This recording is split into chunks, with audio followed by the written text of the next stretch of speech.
বাজান গো আমার মুসা নবীর মা এইবার চুলার ভিতরে তাকায় দেখে মুসা নবী চুলার ভিতরে মুস্কি মুস্কি হাসে।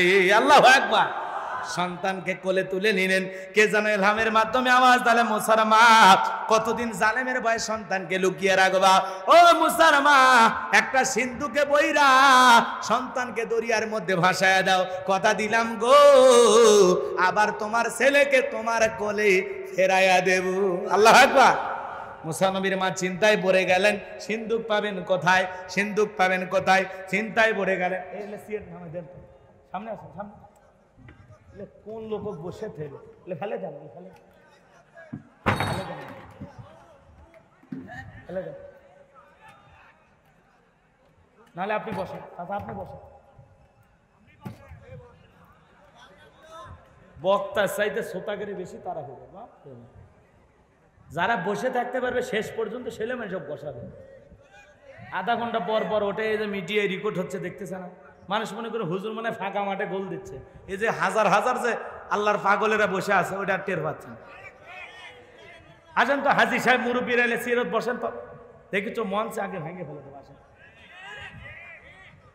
চেয়ার ফাঁকা থাকবি কে রে ভাই? আশেপাশে দুই চারজন ভালো শ্রোতা না বসলে ও শান্তি হয়, বুঝছেন? দুই চারজন বসে থাকবেন পাগলের মতো অশুনবে, এইকে দরকার। চাচা বসে থাকবে, কি চাচা কি মানুষ বসে আছে? হ্যাঁ মাশাআল্লাহ। মাজান গো আমার সামনের দিকে যায়, মুসা নবীর মা টেনশনে পড়ে গেল, সিন্ধুক পাবে কোথায়? সকালবেলা ডাক দেয়, ও মা মিস্ত্রি লাগবে মা, আমি একজন মিস্ত্রি। মুসা নবীর মা বলে, জীবনে তো কেউ এভাবে কোনোদিন ডাকে নাই, ও মিস্ত্রি এইদিকে আসো। মিস্ত্রি কাছে আসলেন, ডেকে বলে, তুমি কি সব বানাইতে পারো? মিস্ত্রি ডেকে বলে, মা আপনি যদি চান এমন একটা সিন্ধুক আপনার দরকার, যেই সিন্ধুকের ভিতরে আপনার সন্তানকে তুলে দরিয়ার ভিতরে ভাসায়া দিবেন, চাইলে আমি মিস্ত্রি এমন সিন্ধুক বানায় দিতে পারি। এই কথা শোনার পর মুসা নবীর মা ডেকে বলে, মিস্ত্রি তুমি তো আমার মনের কথা বলেছো, এইরকম একটা সিন্ধুকই তো আমার দরকার। ডেকে বলে, মা বাড়ির ভিতর থেকে একটু পানি নিয়ে আসেন, কিছু যন্ত্র আছে। ও মা কিছু আমার যন্ত্রপাতি আছে, এগুলোতে ধার দেওয়ার জন্য পানি লাগতে পারে, আবার প্রয়োজন নাও হতে পারে, আপনি একটু ভিতর থেকে পানি নিয়ে আসেন। মুসা নবীর মা ভিতর থেকে পানি নিয়ে আইসা দেখে মিস্ত্রি সুন্দর করে সিন্ধুক বানায়া দাঁড়িয়ে আছে। বলুন আল্লাহু আকবার। এ বাজান গো আমার, এইবার সুন্দর সিন্ধুক মুসা নবীর মায়ের হাতে দিয়া মিস্ত্রি শুধু দৌড়ায়। মুসা নবীর মা ডেকে বলে, মিস্ত্রি এই বিপদের দিনে এত বড় উপকার করলা, কাঠের পয়সা কিনিবা না, লোহার পয়সা কিনিবা না।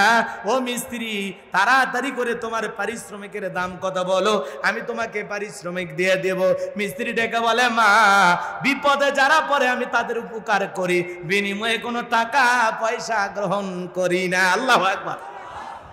এই কথা শোনার পরে নবীর মা ডেকে বলে, মিস্ত্রি কে বা তুমি? এই বিপদে এতবার উপকার কইরা টাকাও নিবা না, পয়সাও নিবা না, কাঠের দামও নিলা না, তোমার লোহার দামও নিলা না, পারিশ্রমিকের দামও নিলা না, আমার এত বড় উপকার করলা, অন্তত তোমার নামটা বইলা যাও, মাঝে মাঝে তোমার কথা স্মরণ হলে আল্লাহর কাছে তোমার নামে দোয়া করব। মিস্ত্রি ডেকে বলে, মা আমি দুনিয়ার কোনো সাধারণ মিস্ত্রি না, আমি আল্লাহর ফেরেশতা, আমার নাম হলো জিবরাইল। এইবার পয়গম্বর মুসা নবীকে সিন্ধুকের ভিতরে তৈলা দরিয়াতে ভাসায় দিলেন। লম্বা ঘটনা, লম্বা করার সুযোগ নাই। এ বাজান গো আমার, মেয়ে মারিয়মকে বলে, মা সিন্ধুক ভাসতে ভাসতে কই যায়, খবর নিয়ে বাড়িতে আসবে। লম্বা আলোচনা। বাজান গো আমার, সিন্ধুক ভাসতে ভাসতে চলে গেল ফেরাউনের ঘাটে। ওই দিন ফেরাউন তার প্রিয়তমা স্ত্রী আসিয়াকে নিয়ে বিকাল বেলা আসছে সমুদ্রে হাওয়া খাইতে। কি খাইতে? কাফের হওয়ার পরে স্ত্রীকে নিয়ে বিনোদন করত। কথা বললেন না কেন? এজন্য মাঝে মাঝে হালাল বিনোদন করার জন্য বিবিকে নিয়ে কক্সবাজার যাবেন, বিনোদন পার্কগুলোতে যাবেন। কথা কন্যা গা, পর্দা করে না পর্দা ছাড়া? কথা কন্যা গা, পর্দার ভিতরে হালাল বিনোদন আছে না? না, মাঝে মাঝে স্ত্রীর সাথে রসিকতা করবেন, একটু হাসি। কথা বললেন, কি দিবেন? কি দিবেন? হাসি দেবেন। মা বোন যারা বসে আছেন, মা আপনাদের উদ্দেশ্যে বলে যায়, মা স্বামীর খেদমত করবেন, স্বামীকে ভালোবাসা দেবেন, কারণ যুগ জামানা বড় পাল্টে গেছে। মেয়েদের অভাব নাই, ছেলেদের বইয়েরও অভাব নাই। কথা কোন ঠিক কিনা? রাগ করেছেন মনে হয়, রাগ করতেছেন। এজন্য স্বামীকে মহাব্বত ভালোবাসা দিয়ে আপন করে রাখা লাগবে। ভালোবাসা না দিলে ভালোবাসা এরা খোঁজার জন্য পরকিয়া করে। এই পরকিয়ার অভিশাপে হাজার হাজার সংসার বাংলাদেশে নষ্ট হয়ে গেল। একটা 4-5 বছরের সন্তান, টেলিভিশনের নিউজ দেখলাম রে বাজার, ছোট্ট সন্তান পড়াশোনা করতে এখন সময়, খেলাধুলা করার সময়, মা পরকিয়া কইরা স্বামীরে মাইরা ফালাইছে। বড় বোন দেখে ফেলেছে, ওই পরকিয়ার সেই প্রেমিকটাকে সাথে নিয়ে বড় মেয়েটারে মাইরা ফেলাইছে। এখন আসামি হইয়া ওই পরকিয়ার প্রেমিক নিয়া জেলখানাতে বন্দী হয়ে আছে। কি লাভ হলো মা? রঙিন যৌবনের আনন্দ ফুর্তি করতে যায়া এখন তোমার যৌবন জেলখানাতেই শেষ। এ কথা কন না কে? এই জন্য পরকিয়া প্রেম এই জামানার একটা অভিশাপ, একটা ভয়াবহ ভাইরাস। কথা বলেন ঠিক কিনা? এই পরকিয়ার কারণে কত সংসার নষ্ট হয়ে যাচ্ছে। ওই ছোট্ট ছেলেটা বলতেছে, আমি আমার মায়ের ফাঁসি চাই। একটা নিষ্পাপ শিশু কতটা কষ্ট পালে মায়ের ফাঁসি চায়, চিন্তা করতে পারেন? আরে নষ্ট করছে এই মোবাইল। খবরদার, বউ বাটামালা সেট কিনে দেবেন। বাটাম বাটাম বোঝেন না? টাচ মোবাইল দিস না, বউ কিন্তু হ্যাঁ থাক, আমি আর নিলাম না। রাগ করেছেন মনে হয়। বউকে সালাম দেবেন। সালাম স্বামী স্ত্রীর মধ্যে আদান প্রদান হলে মিল মহাব্বত ভালোবাসা পয়দা হবে। কথা বলেন ঠিক কিনা? রাগ করেছেন মনে হয়। সামনের দিকে যাব বাজান, লম্বা হবে, লম্বা করব না। তাহলে স্ত্রীর সাথে কি করবেন? একটু হাসি রসিকতা করবেন, মাঝে মাঝে স্ত্রীর সাথে একটু মজা করবেন। মনে থাকবে তো ইনশাল্লাহ? স্ত্রী দেখতে যেমনই হোক মাঝে মাঝে বলবেন, আরে আকাশের চাঁদ কি, আমার ঘরেই তো চাঁদ। কথা কন না কে? স্ত্রী খুশি হয়ে যাবে। এলে খুঁয়েও না তো। আরে পাগলি, তুই তো বুঝিস না, তুই আমার পৃথিবী, তুই আমার আকাশ, তুই আমার বাতাস, তুই তো আমার মনে কর 7 রাজার একটা ধন ধন। কথা কন না কে? ও খুশি হয়ে যাবে, সেই খুশি হবে। মাঝে মাঝে বাড়ির যা কোনো কথা নাই, ডাইরেক্ট লাইট বন্ধ। কি বন্ধ? লাইট বন্ধ। বউ যদি কয় লাইট বন্ধ করে লেখা, লাইট বন্ধ করবো না পাগলি, তোর মতো চেহারা যে সুন্দর, আল্লাহ একটা বউ দিয়েছে কপাল গুনে রে, তোর চেহারা দেখলে লাইট লাগে না রে। কথা কন না খে? বউ খুশি হয়ে যাবে। কথা কন ঠিক কি না? একটু অপেক্ষা করেন বাজান, সামনের দিকে যায়, লম্বা হবে, আমি লম্বা করব না। এইবার সিন্দুকটা সেনাবাহিনী তুইলা ফেরাউনের সামনে নিয়ে গেল। ফেরাউন বলে, সিন্দুক খোলো। এইবার সিন্দুক খোলার পর সবাই তাকায়া দেখে আকাশের পূর্ণিমার চাঁদ সিন্দুকের ভিতরে উদয় হয়েছে। এমন সুন্দর সন্তান দেখার পরেও ফেরাউন বলে, তরবারি দে, জবাই করে। এইটাই মুসা। আসিয়া বলে, থামো, সারা জীবন খালি মারাই শিখছো, এত হাজার মারলা তাও কি শান্তি পাইলা না? স্বামী গো, এই যে সিন্দুক দেখা যায়, বলো তো এমন কাঠ কি তোমার দেশে আছে? ফেরাউন নাই রে সাইরা বলতেছে, না, এমন কাঠ আমার বাপ দাদা 14 পুরুষ কেউ দেখে নাই। স্ত্রী তখন ডেকে বলতেছে, স্বামী, বিদেশি কারো সন্তান ভাসতে ভাসতে আমার দেশে আসছে। ও স্বামী, এই সন্তানটাকে আমাদের পালক পুত্র হিসেবে লালন পালন করতে চায়, তুমি বাধা দিও না স্বামী। এমন চাঁদের টুকরা সন্তানকে একটু লালন পালন করতে চায়। ফিরাউন চিন্তা করলে, এত মারা মারলাম, একটা বউ আবদার করছে, মাঝে মাঝে যত কঠিন স্বামী হোক না কেন মাঝে মাঝে বইয়ের আবদার রক্ষা করে, আছে না? ফিরাউন রাজি হয়ে গেল, ঠিক আছে, যা, এই ছেলেকে মাথায় রাখলাম। এইবার স্ত্রী বলে, শোনো, বাঁচায় রাখলে হবে না, সন্তান পাইছে, ওর খাবারের ব্যবস্থা করা লাগবে। কি করব? রাজ্যের মধ্যে ঘোষণা করো, ফেরাউনের ছেলে সন্তান যে দুধ পান করাবে মাসে মাসে তাকে বেতন দেওয়া হবে। ফেরাউন ঢোল পিটে ঘোষণা জানায় দিল, ফেরাউনের ছেলে সন্তান দুধ পান করাইলে তাকে বেতন দেওয়া হবে। লম্বা ঘটনা, লম্বা করার কোনো সুযোগ নাই। হাজার হাজার মহিলা আসলো। বাজান গো আমার, স্তন খুলে মুখ লাগাইয়া দেয় আল্লাহর পয়গাম্বর মুসা নবী কোন মহিলার বুকের দুধ পান করে না। বলুন সুবহানাল্লাহ। হাজার হাজার নারী চলে গেল, কেউ আর নাই। ওই যে মুসা নবীর বড় বোন মারিয়াম মনে আছে না নাই? ডেকে বলে, রানী আসিয়া, আমার কাছে এমন একটা ধাত্রীর খবর আছে যে কোনো সন্তান তার দুধ পান করতে পারে। বলে তাই নাকি? বলে হ্যাঁ। 2 জন লোক পাঠায় দিলাম, যা ওই মহিলাকে নিয়ে আসো। মুসা নবীর মাকে দরবারে নিয়ে আসা হলো। সন্তান কোলের ভিতরে নিয়ে বুকের মালিককে যখন স্তনে মুখ লাগায় দিয়েছে, মুসা নবী মায়ের দুধ খাওয়া শুরু করেছে। বলুন সুবহানাল্লাহ। নবীরা কত বুদ্ধিমান ছিল, মাকে নিষ্পাপ অবস্থায় চিনতে। বলেন সুবহানাল্লাহ। এইবার রানী আসিয়া দেখে বলে, বেতন ডাবল দেব, থাকার কোয়ার্টার ফ্রি করে দেব, তোমার এই রাজ দরবারে থাকতে হবে, আর এই সন্তানকে দুধ পান করাইতে হবে। এইবার মুসা নবীর মা দেখে বলে, রানী আসিয়া, সন্তানকে যদি দুধ পান করাইতে চান আপনার বাড়িতে নয়, সন্তান থাকবে আমার বাড়িতে, রাজি থাকলে আমি দুধ পান করাবো। রানী আসিয়া বলে, না কোনো সমস্যা নাই, সন্তান তোমার বাড়িতে নিয়ে যাও, আর মাঝে মাঝে আমাকে একটু দেখায় নিয়ে যাও। বলেন না সুবহানাল্লাহ। মুসা নবীর মা পৃথিবীর প্রথম মা, যে মা তার সন্তানকে দুধ পান করানোর বিনিময়ে মাসে মাসে বেতন পাইছে। বলেন আল্লাহু আকবার। মুসারে মারা তো দূরের কথা, ওরে দুধ খাওয়ানোর জন্য ফিরাউনের বেতনের ব্যবস্থা করা লাগছে। আল্লাহু আকবার বলবেন না? জালেমদের কাজ বাচ্ছে মালিকের সাথে বাড়া। কষ্ট হচ্ছে, দোয়া করে দেবো নাকি? দোয়া করে দেব? শেষ করতে গেলে তো অনেক সময় লাগবে, আমি কাটসাট করে দিই।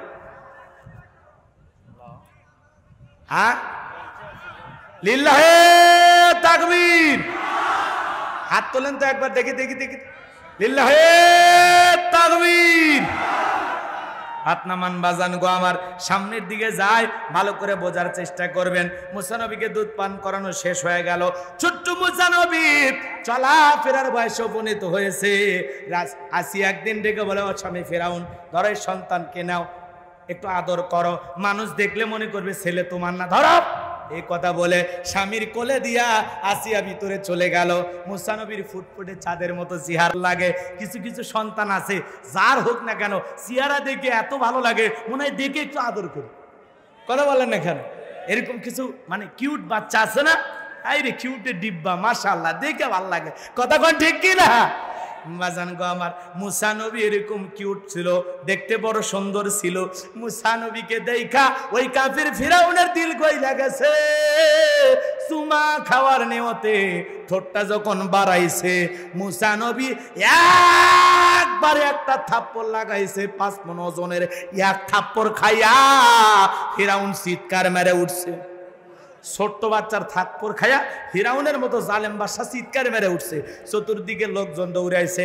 নেতা এত জোরে চিৎকার মারলেন, ব্যাপার ডাকি, ছেলে যে থাপ্পড় মারছে এ কথা বললে কি ইজ্জত থাকে? ওদেরকে ধমক দিয়ে বলে, যা, এমনি চিল্লাইছি, আমার মন চাইছে আমি চিল্লাইছি, তোদেরকে ডাকছি বেটা, যা। ধমক দিয়ে তাড়ায়া দিল।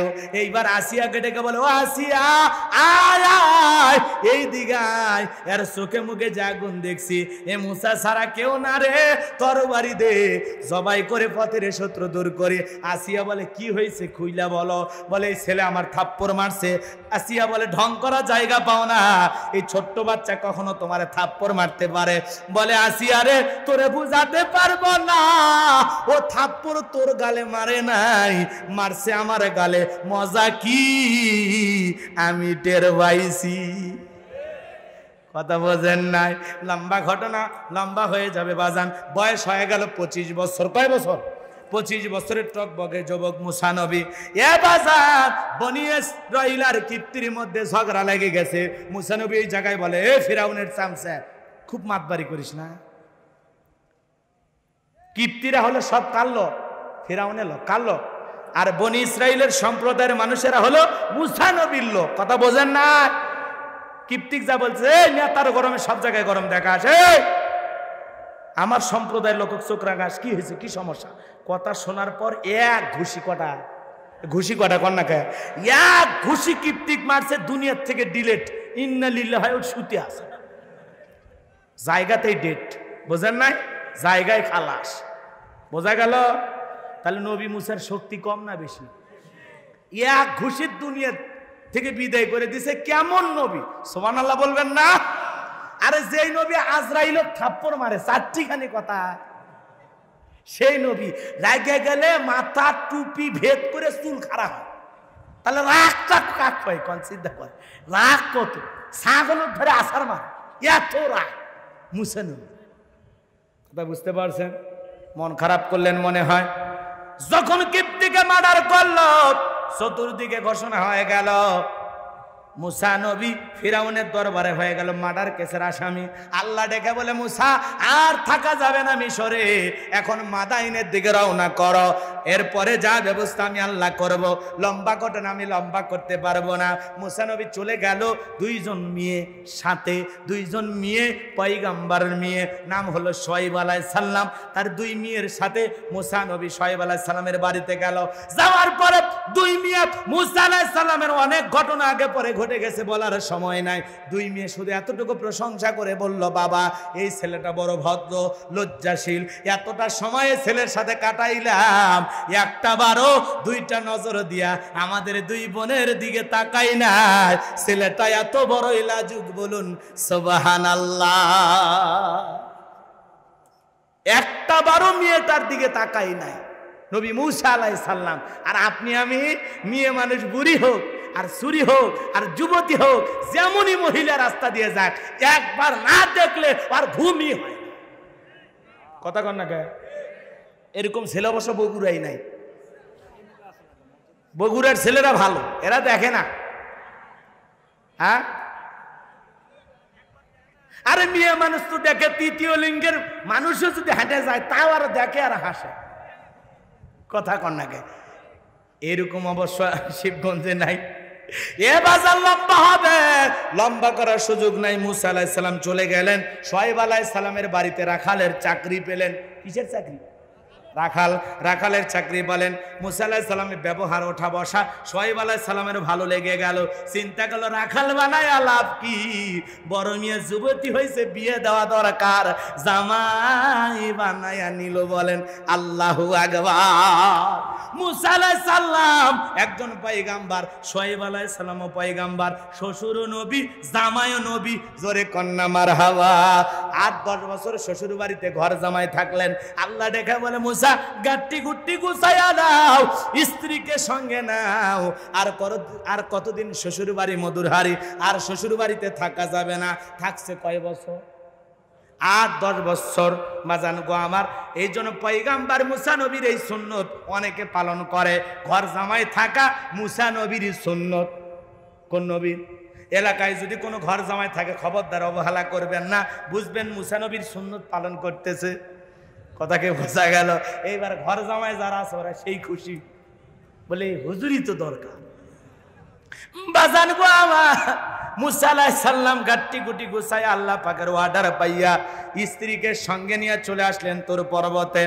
আল্লাহর পয়গাম্বার যখন তুর পর্বতে আসলেন, আল্লাহ রাব্বুল আলামিন তুর পাহাড়ে আল্লাহর পয়গাম্বার মুসা আলাইহিস সালামকে নবুয়ত দান করলেন। বলুন সুবহানাল্লাহ। আল্লাহ রাব্বুল আলামিন নবুয়ত দান করে বলেন, ওয়া মা তিলকা বিয়ামিনিকা ইয়া মুসা।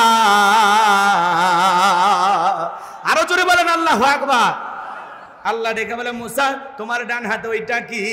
মুসা নবী জবাব দিয়ে বলেন, ক্বালা হিয়া আসায়া আতাওয়াক্কাউ আলাইহা ওয়া আহুশু বিহা আলা গনামি ওয়া লিয়া ফিহা মারিব উখরা। দেখে বলে, আল্লাহ আমার হাতে এইটা লাঠি, এইটার উপর ভর দিয়ে চলে, ছাগলের জন্য পাতা বাড়ি, ইত্যাদি ইত্যাদি অনেক কাজ করি। আল্লাহ দেখে বলে, মুসা প্রশ্ন করলাম একটা, জবাব দেবে একটা কারণ আছে না নাই? মুসা নবী কথা বলতেছেন কার সাথে? আল্লাহর সাথে কথা বলতে মজা আছে না নাই? একটা মেয়ে যদি রং নাম্বারে ভুল করে কল দেয়, মেয়ের কণ্ঠ পাইলে আপনার আমার মাথা ঠিক থাকে না, বারবার ওই মেয়ের কল দিয়ে জ্বালাতন করে। কথা বলে, মহিলাদের কণ্ঠ পাইলে আপনার আমার কি লাগে? ভালো লাগে, মজা লাগে, আরাম লাগে। কথা কন না কে? ভুল করে একটা মহিলা রাত 3:30টার দিকে আমার কাছে কল দিয়েছে। আমারে কল দিয়ে বলতেছে, হ্যালো তুমি কে? সোহেল। আমি বললাম, না আমি একটা হুজুর মানুষ। কয় ঢং করো না, রাত চলে গেলে আফসোস করবা। তার মানে কেউ তাহাজ্জুদ পড়ার জন্য ডাকতেছে। কথা কন না কে? এই জন্য বাজার গো আমার, একটা মহিলার কণ্ঠ শুনলে আপনার আমার মাথা কাজ করে না। ওই মহিলার সাথে কথা বলবো কেমনে, উতলা হয়ে থাকে, মনটা উরু উরু করে, কথা বলেন ঠিক কিনা? ওই মহিলার কণ্ঠ শোনার জন্য পাগল পারা হয়ে থাকি, একবারে মজনু হয়ে যায়, দিওয়ানা হয়ে যায়, কথা বলেন ঠিক কিনা? তাহলে একটা মহিলার কণ্ঠ শোনা আপনি আমি যদি পাগল হয়ে যায়, মুসা নবী কথা বলতেছেন আসমান জমিনের মালিক আল্লাহর সাথে, আল্লাহ কথা বলতেছেন, মুসা নবী শুনতেছেন, কথার মধ্যে মজা আছে না নাই? মোহাব্বত, ভালোবাসা, ভালো লাগা আছে না নাই? বাজান গো আমার, এইবার মুসা নবীকে আল্লাহ পাক ডেকে বলেন, কলা আলকিহা ইয়া মুসা। আল্লাহ ডেকে বলে, মুসা এতদিন লাঠি দিয়ে ছাগলের পাতা বেড়েছো, অনেক অনেক কাজ করেছো, ঠিক আছে বুঝলাম, এইবার আমি আল্লাহ ওয়াদার করলাম তোমার হাতের লাঠিটা তুমি নিক্ষেপ করো। ফাআলকাহা ফাইদা হিয়া হাইয়াতুন তাসআ। লাঠিটা যখন নিক্ষেপ করলো, বিশাল একটা অজগর সাপ হইছে। বাপরে বাপ! মুসা নবী তাকায় দেখে যে জাতের সাপ, আমার বংশ করে দেবে সাপ, এত বড় সাপ দেখা মুসা নবী ভয়ে মারছে দৌড়। আল্লাহ বলে, মুসা ভয় পাইও না, ভয় পাইও না। আমার আল্লাহ বলেন, কলা খুজহা ওয়ালা তাখফ সানুঈদুহা সিরাতাহাল উলা। আল্লাহ ডেকে বলে, মুসা ভয় পেও না, টেনশন করো না, লাঠি ফেলাইছো, সাপ হইছে, আমি আল্লাহ ওয়াদা দিতেছি, সাপের দিকে হাত বাড়াও, আমি আল্লাহ আবার পূর্বের মতো লাঠি বানায়া দেব। সুবহানাল্লাহ বলবেন। এরপরে আল্লাহ পাক কি বলেন শুনবেন না, বাড়ি যাবেন? আমার আল্লাহ পাক বলেন, ওয়াতুকুম ইয়াদাকা ইলা জানাহিকা তাখরুজ বাইদা মিন গায়রি সুইন আয়াতান উখরা লিনুরিয়াকা মিন আয়াতিনাল কুবরা। আল্লাহ রেখে বলে, মুসা তোমার ডান হাতটা বগলের নিচে ঢোকাও, এখান থেকে আমি আল্লাহ ধবধবে উজ্জ্বল সাদা চমৎকার দেখাবো। এই যে কুদরতের দুইটা নিদর্শন দান করলাম, এই যে দুইটা মুজিজা দান করলাম, আল্লাহ মুসা নবীরে কি দান করলো? জোরে কর না কেন? না থাক, আপনাদের কষ্ট হচ্ছে। হ্যাঁ, কষ্ট নাই যে ওঠা বসা করতেছে, আপনারা তো ভালোই আছে। আসলে কি গভীর রাত হলে বোঝেন নাই, 12টা পার হয়ে গেছে। বগুড়াতে সাধারণত 12টার পরে প্রোগ্রাম চলে কম, উঠতে উঠতে সেই দেরি করে দিয়েছে, তার উপরে আবার কত দায়িত্ব, বোঝেন নাই? এই জন্য ওইভাবে আসলে আলোচনাটা শেষ করতে গেলে আরো ঘন্টাখানিক আলোচনা করা লাগে। হ্যাঁ, শুনবেন কারা কারা? হাত তোলেন তো দেখি, একটা তাকবীর দেন তো, আওয়াজ দেখি তো, দেন তো, একটা পুরুষের মতো তাকবীর দেন।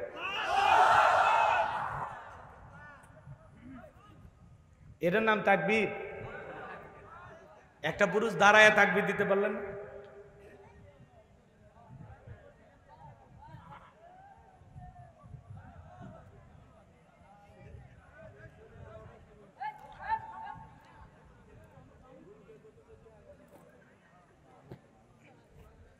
কষ্ট হচ্ছে আপনাদের? এদিক খেয়াল করেন, মুসা নবীর দাওয়াতটা দিয়ে আমরা বাড়িতে যাই, কথা বলে ঠিক কিনা? লম্বা হবে, আমি লম্বা করব না, ডাইরেক্ট আলোচনা করতেছি। বাজান, আমি অনেক দ্রুত গতিতে কত স্পিরিটে যে কথাগুলো বলছি আমি নিজেও জানি না, খালি তাড়াহুড়ো করে আসতেছি, তাও পথ আগেচ্ছে না, কারণ আমি উঠতেছি দেরি করে। একটা রাইড 10টায় শুরু হয়ে গেলে এতক্ষণ আলোচনা শেষ হয়ে যেত। কষ্ট হচ্ছে আপনাদের? এরপরে বাজান গো আমার, আল্লাহ পাক মুসা আলাইহিস সালামকে দুইটা মজেদা দান করলেন। লাঠি ফেলালে সাপ হয়, আর বগল নিচে হাত দিয়ে বের করলে ধবধবে উজ্জ্বল সাদা চমৎকার সুন্দর দেখায়। এই দুইটা মজেজা দান করার পর আমার আল্লাহ পাক বলেন, ইযহাব ইলা ফিরআউনা ইন্নাহু তাগা। আমার আল্লাহ পাক দেখে বলে, মুসা এইবার তোমার দায়িত্ব হলো, ফিরআউন সীমা লঙ্ঘন করেছে, ওর পাপের 16 কলা পূর্ণ হয়ে গেছে, ও ঘরে ঘরে মূর্তি ঢুকায় দিয়েছে, 40 বছর শিক্ষা ব্যবস্থা বন্ধ করে রেখেছে, নিজেকে রব বলে দাবি করে সমাজে আর রাষ্ট্রে দেশের মধ্যে প্রচার করতেছে। বোঝেন নাই কথা? এইবার তোমার দায়িত্ব হলো ওই ফিরাউনকে যা বলে, ফিরাউন রে তোর বানানো আইন দিয়া আর মিশর চলবে না, এখন আল্লাহর আইন দিয়ে মিশর পরিচালনা হবে। আমি আল্লাহর একজন রাসূল, তোর কাছে দাওয়াত নিয়ে আসছি, কালেমা গ্রহণ কর, আল্লাহু আকবার বলেন। তাহলে ফিরাউনের মতো কাফেরের কাছে দাওয়াত দেওয়ার দায়িত্ব কে দিচ্ছেন? আরো জোরে বলেন। আল্লাহ দায়িত্ব দিলেন। মুসা নবী ডেকে বলে, আল্লাহ আপনি কি ভুলে গেছেন আমি ফিরাউনের দরবারে মার্ডার কেসের আসামি, গেলেই তো ফাঁসি দিয়ে মারবে। আল্লাহ ডেকে বলে, মুসা টেনশন নিবার কোনো কারণ নাই, আমি আল্লাহ যার পক্ষে আছি, আমি আল্লাহ আর যার সাথে আছি, কোন জালেম ফাঁসি দিয়া মারতে পারবে না, আগুনে পোড়ায়ও মারতে পারবে না, পানিতে ডোবায়াও মারতে পারবে না। বলুন আল্লাহু আকবার। আল্লাহ যদি কারো সহায় হয়, আল্লাহ যদি কারো পক্ষে থাকে, তারে কি ফাঁসি দিয়ে মারা সম্ভব? আগুনে পোড়াইয়া মারা সম্ভব? নমরুদ কি পেরেছিল আগুনে পোড়াইয়া ইব্রাহিম আলাইহিস সালামকে মারতে? পানি কি পেরেছিল ইউনুস নবীকে ডুবাইয়া মারতে?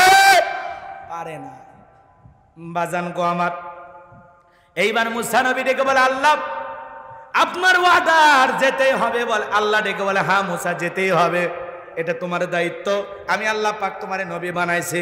মুসা নবী এইবার আল্লাহ পাককে ডেকে বলে, আল্লাহ যেহেতু আপনি বলতেছেন যেতেই হবে, যাওয়া যেহেতু লাগবে, একটু আপনার কাছে দোয়া করে। মুসা নবী আল্লাহ পাকের কাছে দোয়া করতেছেন, ক্বালা রাব্বিশ শরহ লি সাদরি ওয়া ইয়াসসির লি আমরি ওয়াহলুল উকদাতাম মিন লিসানি ইয়াফকাহু কওলি ওয়াজআল লি ওয়াজিরাম মিন আহলি হারুন আখি। আল্লাহ পাকের পয়গম্বর ডেকে বলে, আল্লাহ আমার পক্ষকে প্রশস্ত করে দাও, আমার কাজকে সহজ করে দাও, জিহ্বার জড়তাকে দূর করে দাও, যাতে কাফেররা সহজে আমার কথা বুঝতে পারে। আর আমার পরিবারের মধ্য থেকে আমার একজন সাহায্যকারী প্রয়োজন, আমার ভাই হারুনকেও আপনি নবী বানাইয়া দেন। আল্লাহু আকবার। আল্লাহ ডেকে বলে, পয়গম্বর দোয়া মঞ্জুর, তোমার ভাই হারুনকে আমি আল্লাহ পাক নবী বানাইয়া দিলাম। এইবার দুইজন মিলে ফিরাউনের দরবারে যাও, দিনের দাওয়াত পৌঁছাও। বলেন আল্লাহু আকবার। দুইজন মিলে চলে গেলেন কাফেরের দরবারে। যাই হোক, বুঝতে পারছি আপনাদের অবস্থা। হয়তোবা 10 জন বলতেছেন শুনবো, 5 জন উঠে চলে যাচ্ছেন। তা আমার তো খুব বেশি আগ্রহ লাগে নাই যে শেষ করতে হবে, এমনটা তো নাই। যেহেতু আপনারা এই ঘটনাগুলো জানেন, মূল যে ঘটনা ছিল বাজান, লম্বা কথা। মুসা আলাইহিস সালাম চলে গেলেন, ফিরাউনকে দাওয়াত দিলেন। ফিরাউন তখন বলতেছে, তুমি যদি নবী হও তাহলে কিছু দলিল প্রমাণ দেখাও, এমনি এমনি নবী দাবি করলে হবে? তোমার কাছে সুস্পষ্ট কোনো প্রমাণ আছে? সূরা আরফ অন্যান্য সূরের মধ্যে বিস্তারিত আলোচনা আছে, লম্বা করার সুযোগ নাই। এখনো মূল আলোচনা বুঝাইতে গেলে 100 থেকে 70টা আয়াত তেলাওয়াত করা লাগবে। একটা করে আয়াত যদি 1 মিনিট লাগে, তাও তো 70 মিনিট। কথা বোঝেন নাই? লম্বা হবে, লম্বা করতে পারতেছি না। সংক্ষিপ্ত কথা, এদিক খেয়াল করেন। আমরা দোয়া করে যাব, শেষ ভালো যার সব ভালো থাক। এতগুলো মানুষ আমরা একত্রিত হয়েছি এই পবিত্র রবিউল আউয়াল মাসে। বাবা মা চলে গেছে, সবাই আমরা দোয়া করব। যেহেতু আমাদের আব্দুল ওয়াহাব জাফরি ভাই দোয়া করার কথা বলে গেলেন, আমরা সবাই মিলে একটু দোয়া মুনাজাত করবো তো ইনশাআল্লাহ। 2 মিনিট এদিক খেয়াল করেন। যে কথা বলতে চাচ্ছিলাম, মুসা আলাইহিস সালাম তখন লাঠি ফেলাইলেন, সাপ হয়ে গেল। ফিরাউন দেখলো, হাত বের করলেন, চমৎকার চকমক করতেছে, ঝলমল করতেছে, সাদা ধবধবে। এই দুইটা দেখার পর ফিরাউনের যারা সামসে আশেপাশে থাকে না, বলতেছে, নেতা এই ছেলেটা তো জাদুকর। কি বলতেছে? ছেলে জাদুকর, জাদু শিখে এসে আমাদেরকে ভয় দেখাচ্ছে, রাজ্য দখল করার পায়তারা করতেছে। বুঝেন নাই? ফিরাউন তখন বলতেছে, হ্যাঁ তোমাদের কথা আমি বিশ্বাস করলাম, এই ছেলে জাদুকর। তখন ফিরাউন পরিষদের লোকেরা বলতেছে, শোনেন, এই ছেলে আর ছেলের ভাইকে কিছুদিন ছেড়ে দেন, আর এদের দুইজনকে সাইজ করার জন্য আমাদেরকে একটা পরিকল্পনা করতে হবে।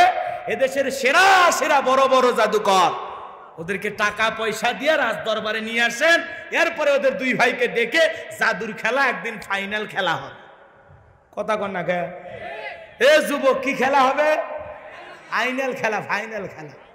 আরে মেয়ে মানুষ জিতেছে, কি আনন্দ রে, খোলা বাসে আনন্দ রে। কথা কন না কে? কি আনন্দ! মাজান গো আমার, যে কথা বলতে চাচ্ছিলাম গভীর মনোযোগ দিয়ে কথাগুলো শুনবেন। ফাইনাল খেলার দিন রেডি হয়ে গেল। ফেরাউন জাদুঘর সংগ্রহ করছে ৮০,০০০। কয় হাজার? সব জাদুঘর এসে বলে নেতা জাদুর খেলা দেখাবো তো বুঝলাম, আপনার শত্রুকে যদি পরাজিত করতে পারি আমাদের পুরস্কার কি? ফেরাউন ডাইরেক্ট ঘোষণা করলো, তোমরা যদি পরাজিত করতে পারো আমি ফেরাউন তোমাদেরকে আমার নিকটবর্তী কাছের লোক বানায়া নেব। নেতা যদি বলে আমি তোমাদেরকে কাছের লোক ভাবি, কাছের লোক বানায়া নেব, আর কিছু লাগে? আর কিছু লাগে না। বাজান গো আমার, এইবার ফাইনাল খেলার দিন জাদু শুরু হয়ে গেল। কাফেরেরা বলল মুসা জাদু আগে, আমরাই নিক্ষেপ করব না, তুমি নিক্ষেপ করবা। মুসা নবী বলে ওস্তাদের মাস শেষ রাতে আগে তোমরা তোমাদের জাদু দেখাও। সেদিন সত্যি সত্যি তারা জাদু নিক্ষেপ করলো। বাঘ বানাইলো, ভাল্লুক বানাইলো, আগুন বানাইলো, রশি বানাইলো, এমনকি যত দর্শক ছিল সবার চোখে পর্যন্ত জাদু নিক্ষেপ করলো। কথাকে বোঝা গেল? জাদু দেখানো শেষ। তারা বলতেছে মুসা আর আমাদের কাছে জাদু নাই, এবার তুমি দেখাও। আল্লাহ ওহির মাধ্যমে বলে মুসা তোমার কোনো টেনশন নাই, ভয় নাই, শুধু লাঠিটা ফেলে দাও, আর কোনো কাজ নাই, দাঁড়িয়ে থেকে দেখো। সুবহানাল্লাহ কোন? মুসা নবী আল্লাহর অর্ডার পায়ে শুধু লাঠি ফেলায় দিলেন। বিশাল একটা সাপ হয়ে গেল। ঠোঁটটা নিচে, ওপরের ঠোঁটটা হলো ৮০ ফিট উঁচুতে। যত জাদু ছিল এক নিঃশ্বাসে খেয়ে শেষ। এরপরে বলে ফেরাউন আরো আছে। এমন দৃশ্য দেখার পর ফেরাউনের পিছনের রাস্তা দিয়ে গরম হাওয়া বের হয়ে গেছে। ও বলতেছে এত কষ্ট কইরা কাঠখড় পোড়াইয়া লোকজন ভাড়া কইরা লাভটা কি হলো? মুসার এক লাঠির কাছে সব জাদু শেষ। সুবহানাল্লাহ কোন? জাদুকররা তখন বুঝতে পারছে এটা জাদু না। এটা কি না? কারণ নবী মুসা যেটা দেখে সেটা জাদু না, এর নাম মজেজা।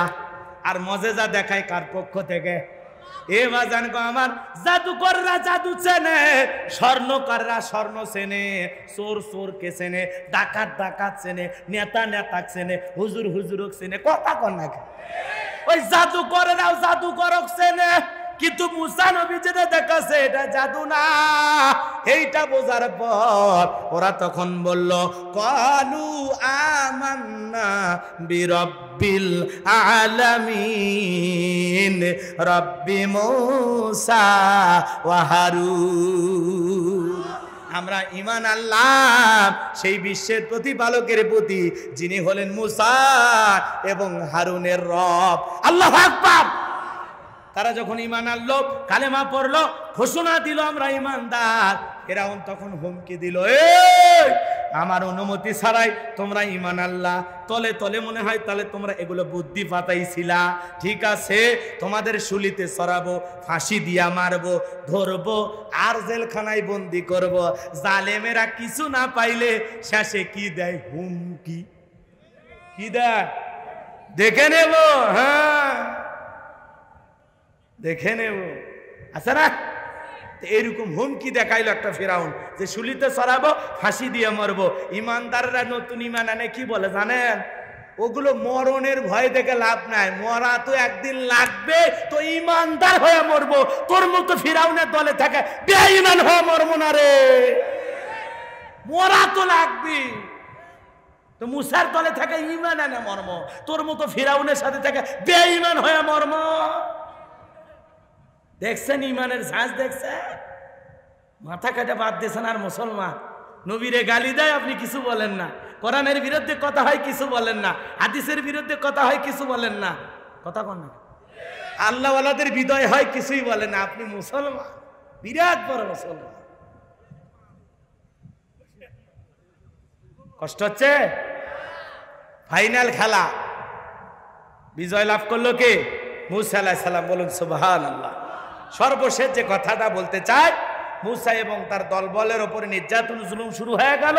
চতুর্দিক দিয়ে তারা ধাওয়া পাল্টা ধাওয়া আক্রমণ করতে করতে পয়গম্বর এবং তার অনুসারীদেরকে নিয়ে গেল দরিয়ার পারে। কোন জায়গায়?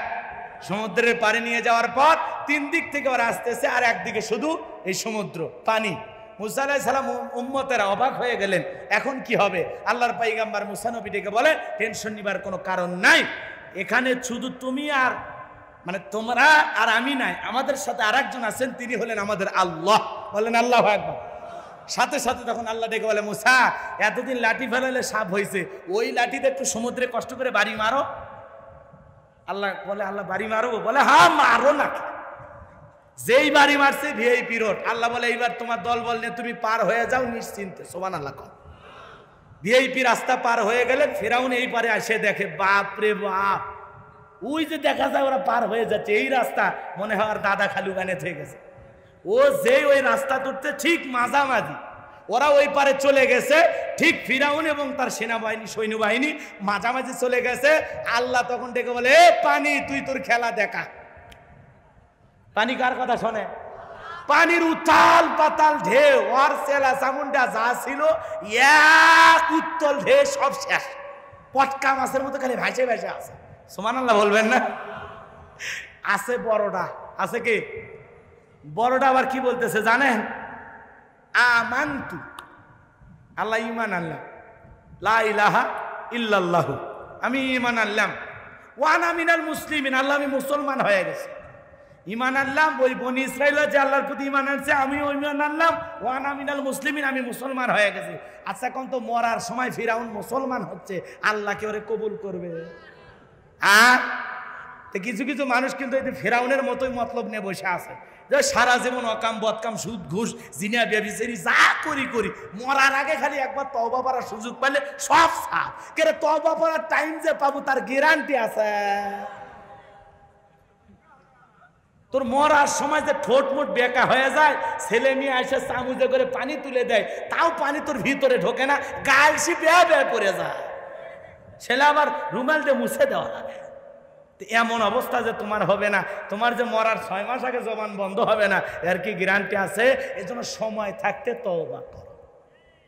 আল্লাহ বলেন, ইয়া আইয়ুহাল্লাযিনা আমানু তুবু ইলাল্লাহ, হে ঈমানদারগণ তওবা করে আমি আল্লাহর দিকে ফিরে আসো। কোন সুবহানাল্লাহ। ফিরাউন মুসলমান হতে চায়, আপনারা কি বলেন, মানবেন নাকি?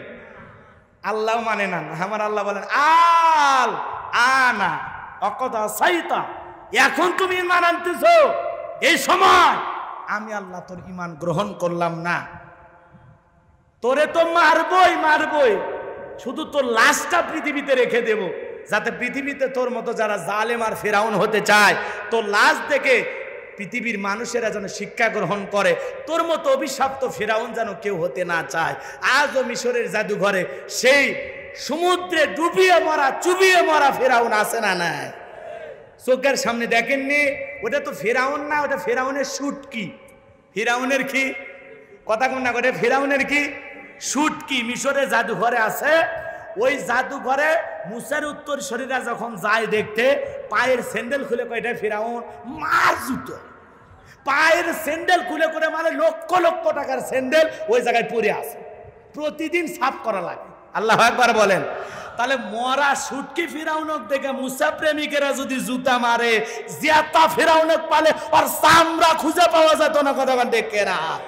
এই জন্য মনে রাখবেন, ফেরাউনের ঠাই পৃথিবীর জমিনে হয় নাই, নমরুদের ঠাই পৃথিবীর জমিনে হয় নাই। যারা পৃথিবীতে ইসলাম আর মুসলমানের বিরুদ্ধে লেগেছে, কোরআন সুন্নাহর বিরুদ্ধে ষড়যন্ত্র করেছে, ওই জালেম বেঈমানদের পরিণতি নমরুদ আর ফেরাউনের মতোই হবে। কথা বলে ঠিক না? শেষ বিজয়ের হাসি মুসলমানেরা হাসবে, বিজয় একদিন আমাদেরই হবে ইনশাআল্লাহ। কারা কারা চান্দু হাত তুলে আল্লাহকে দেখান, লিল্লাহি তাকবীর, লিল্লাহি তাকবীর। হাত নামান। ওয়া আখিরি দাওয়ানা আনিল হামদুলিল্লাহি রাব্বিল আলামিন। আল্লাহ আজকের মাহফিলকে কবুল করুন। জোরে বলুন আমিন। কে কিছু বলবেন? কেউ কারো কিছু বলা আছে? বলবেন বাবা? আল্লাহুম্মা আমিন। সবাই একটু দোয়া করেন।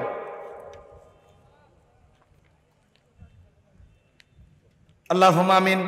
রাব্বানা যালামনা আনফুসানা ওয়া ইন লাম তাগফির লানা ওয়া তারহামনা লানাকুনান্না মিনাল খাসিরিন। রব্বানা লা তুযিগ কুলুবানা বা'দা ইয হাদাইতানা ওয়া হাব লানা মিন লাদুনকা রাহমা ইন্নাকা আনতাল ওয়াহ্হাব। রব্বুল আলামিন আল্লাহ তাআলা বগুড়া জেলার শিবগঞ্জ থানার আলাদিপুর বাস স্ট্যান্ড জামি মসজিদের উদ্যোগে এলাকার যুব সমাজ কর্তৃক আয়োজিত আজকের এই তাফসীরুল কোরআন মাহফিল থেকে আমি গুনাহগার, গভীর রজনীতে আল্লাহ তাআলা তোমার আদরের বান্দার বান্দিগুলোকে সঙ্গে নিয়ে শাহী দরবারে হাত তুলে ধরেছি, জীবনের গুনার বোঝা কাঁধে নিয়ে রে মালিক। আমাদের সাথে হাত তুলে ধরেছেন আজকের মাহফিলের সভাপতি জনাব আলহাজ বদিউজ্জামান সাহেব, হাত তুলে ধরেছেন আল্লাহ।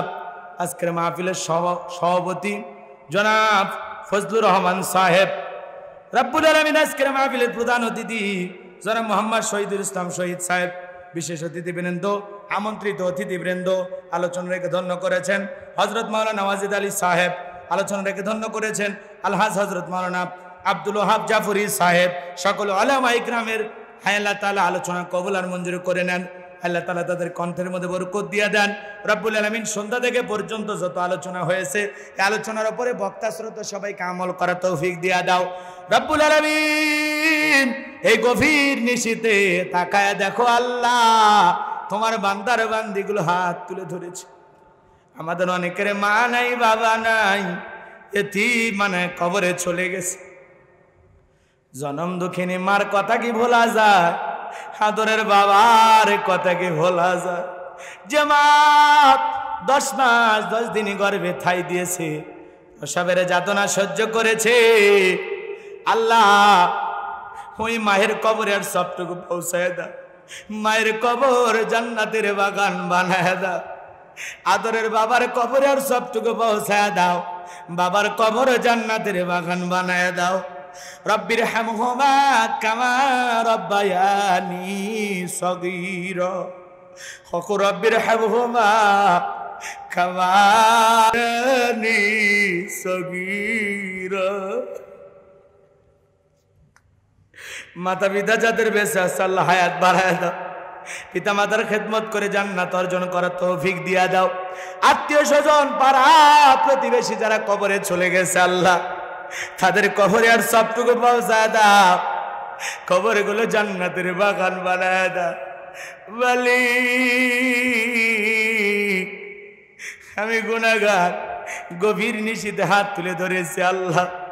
আজকের মাহফিলের জন্য নগদে বাকিতে যতগুলো মানুষ টাকা পয়সা দান করেছে আল্লাহ, সকলের দানগুলো কবুল আর মঞ্জুর করে নাও। এ দানের বিনিময়ে কোটি কোটি টাকার মালিক বানায় দাও। দুনিয়া আখিরাতে ইজ্জত সম্মান বাড়ায় দাও। আমার যে যুবক কলিজার টুকরারা আল্লাহ আজকের আয়োজন করেছে, যুবকদের ইমান খালিদ বিন ওলীদের মতো বানায় দাও। যে বাড়িতে খানা খাইলাম বসলাম, ওই বাড়ির উপর খাস রহমত বরকত নাজিল করেন রব্বুল আলামিন। আজকের মাহফিলের সহযোগিতা করে যারা ধন্য করেছেন আল্লাহ, স্থানীয় নেতৃবৃন্দ, প্রশাসনের ভাইরা, চেয়ারম্যান মহোদয়, আল্লাহ সকলের সহযোগিতা কবুল আর মঞ্জুর করে নেন। এর বিনিময়ে সবাইকে দুনিয়া আখিরাতে এর উত্তম প্রতিদান দান করেন। লাইটিং মাইটিং পোস্টার ব্যানার ডেকোরেটর সহ আল্লাহ সকলের সহযোগিতা কবুল করেন। প্রত্যেকের ব্যবসায় বরকত দিয়ে দেন রব্বুল আলামিন। আল্লাহ আজকের মাহফিলকে কবুল করে দাও আল্লাহ। কত মানুষ হাত তুলেছে, আলেম ওলামা হাত তুলেছে, দাড়িপাকা মুরব্বীরা হাত তুলেছে, যুবকেরা হাত তুলেছে, মা বোনের হাত তুলেছে আল্লাহ। যার হাত দোকানে পছন্দ হয় সে হাতের বদলতে আজকের দোয়াকে কবুল আর মঞ্জুর করে নাও। আমরা বড় গুনাহগার, নফসের তাড়নায় পড়ে, দুনিয়ার মোহাব্বতে পড়ে, জেনে বুঝে না জেনে গুনাহ করেছে আল্লাহ। আমাদের সকলে তামাম জিন্দিগির গুনাহগুলো মাফ করে দাও। আমাদের কবরের সলজব সহজ করে দিও আল্লাহ। আল্লাহ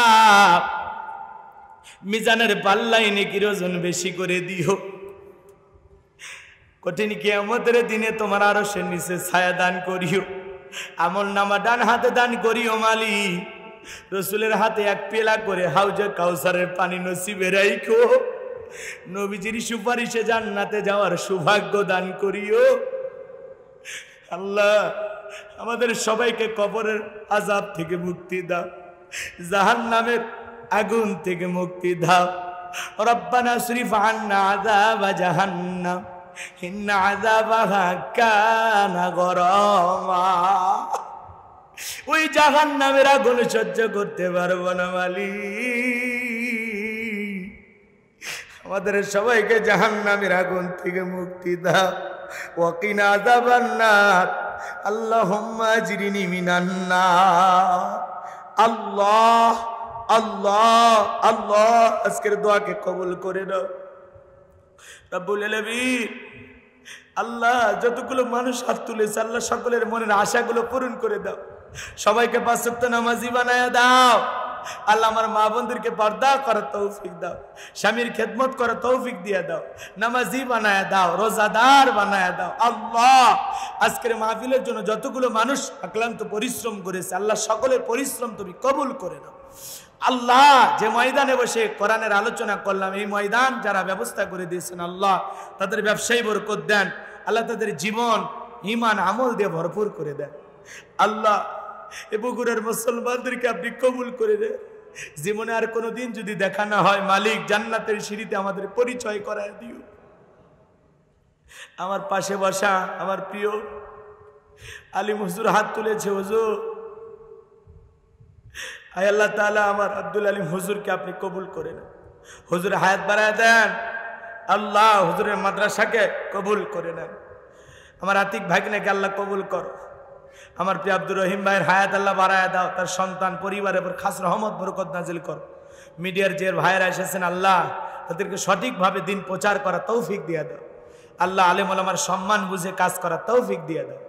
আল্লাহ আল্লাহ মিডিয়ার ভাইদেরকে হেদায়েত দান করো, তাদেরকে নামাজি বানায় দাও। রব্বুল আলামিন আজকের আয়োজন আপনার দরবারে কবুল আর মঞ্জুর করে নেন।